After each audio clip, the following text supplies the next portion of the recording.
Hi, I'm Vedangi. I am a 24-year-old adventurer, writer and expedition manager. I'm based in Inverness and I am originally from India.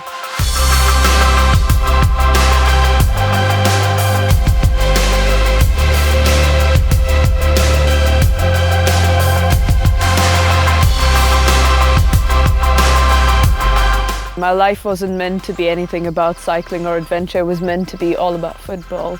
That was the reason I came to the UK in the first place. I was meant to come to the UK, finish my degree in sports management, do all of the international coaching licenses, go back to India and start a goalkeeper coaching academy. So I used to go to and from practice on a bike, and it sort of came to about 50 kilometers, and I didn't realize at the time that that was any distance at all. Like, you know, it didn't mean anything to me. I went for a smaller cycling trip in the lower Himalayas and I ended up asking questions. I remember thinking that, I wish there was something longer around here to do. I just want to go far and see what's out there. Ask exactly the right person about it. He told me that there is this route that goes across Indian Himalayas. From Manali, which is 6,000 feet, you go across 5 huge mountain passes to Leh, which is in Ladakh, and it's like the heart of the Himalayas. And from there, there's another route that goes to Srinagar, which is in Kashmir. And I said, that's what I want to do. And I tried to go through, like tour groups and things like that. Because I was only 17 at the time, I wasn't allowed to. But when I asked my dad if I could do it by myself, he was pretty chill about it. That was my introduction to cycling adventures, really. And I think that's the best way anyone can ever get into these things.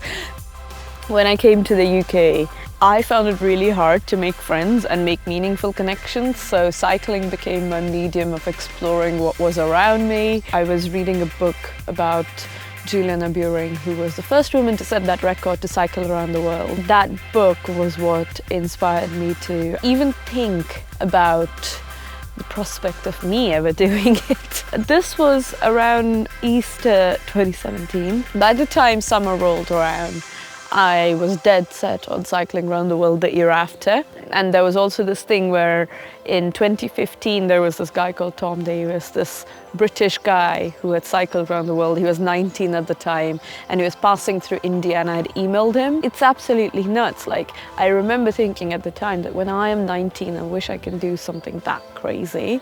And I ended up doing exactly what he did when he was 19. So I started and finished in Perth, Australia. Cycled across Australia, New Zealand, Canada, a little bit of Iceland, Portugal, Spain, France, Belgium, Germany, Denmark, Sweden, Finland, Russia, India, and then my 29,000 kilometers, so 18,000 miles finished towards the end of my Indian leg. So from Kolkata, I then flew back to Perth where I had started.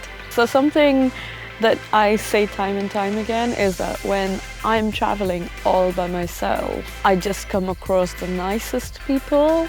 Yeah, I had some serious incidents, like in Spain I got mugged and attacked at knife point, were people who were like, okay, like people have taken your money, so how much money do you need? And I think that's something huge that I've taken away from this experience, that the world is a very good place when you look at it as a very good place.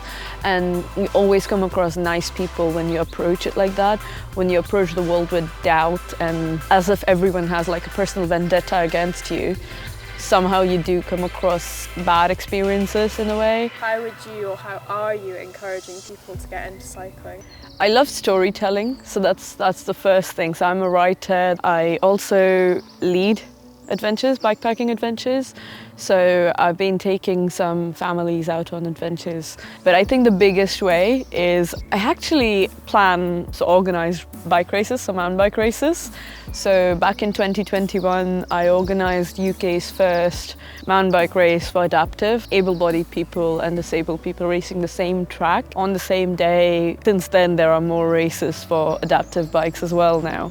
Doing my little bit towards bringing inclusivity and making mountain bike racing more accessible. There's a lot of new people that get involved in the sport through stuff like that. Cycling has given me self-esteem confidence. It's given me community, an amazing community. It's given me the sense of adventure, sense of doing something new. When the sport has become your life, it's quite hard to pinpoint every single thing it's given you.